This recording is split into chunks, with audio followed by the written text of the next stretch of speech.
Vós fostes, ó Senhor, um refúgio para nós. Salmo 89. Um bom dia. Em nome do Pai, do Filho e do Espírito Santo. Amém. Recorramos sempre à poderosa intercessão de Maria Santíssima, nossa Mãe, e de São José, o Justo.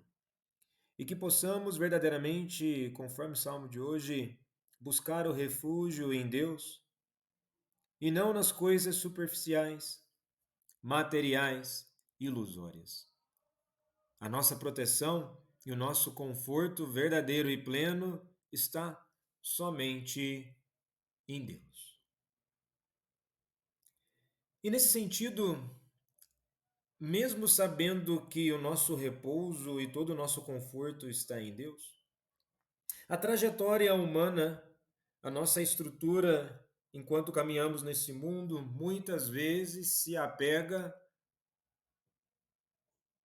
a outras coisas, colocando esses sentimentos, essas afeições e várias outras coisas no lugar onde Deus deveria ocupar.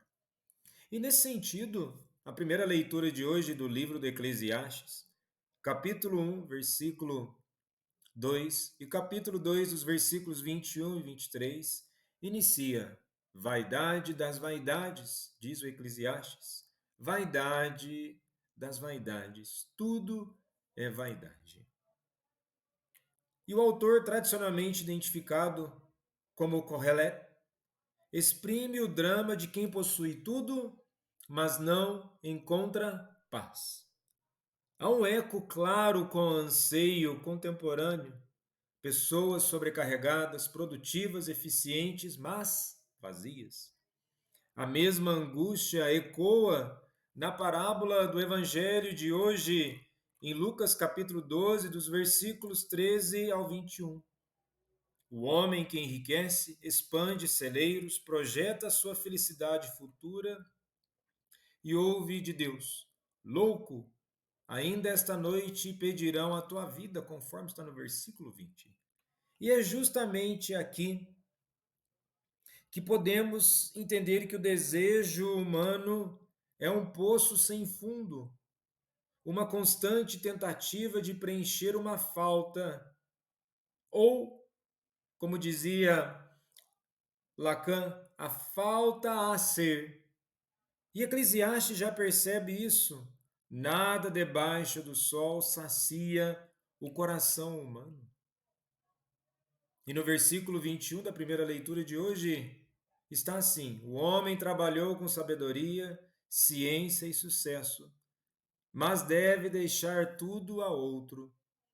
Aqui parece o sofrimento psíquico de quem vive em função do trabalho ou da produtividade, a alienação do sujeito de si mesmo. Ele trabalha, mas o fruto escapa de suas mãos.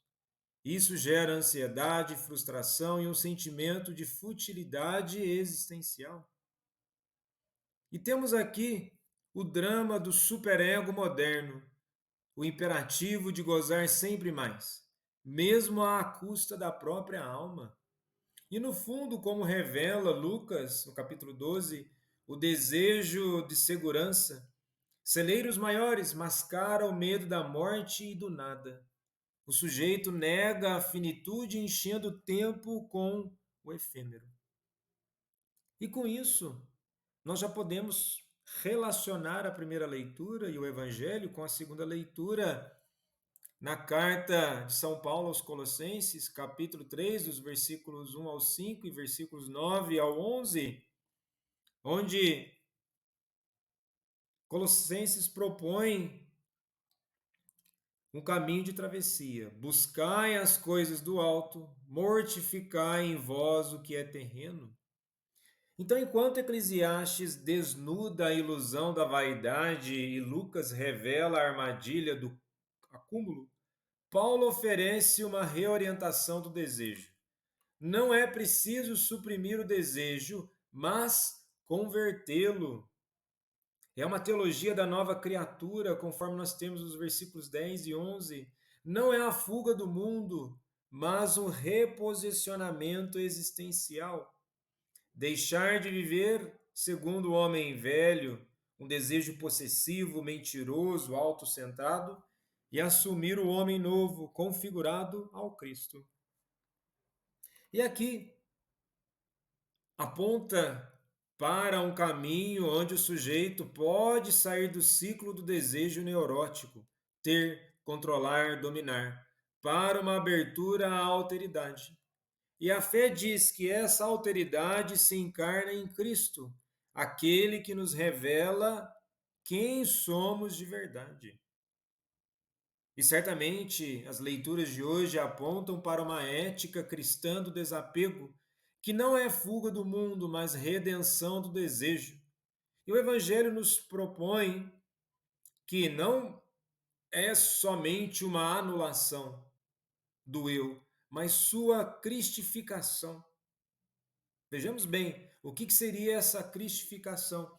Aquilo que somos, que carregamos em nossa identidade, na nossa consciência, deve ser convertido à vivência em Cristo.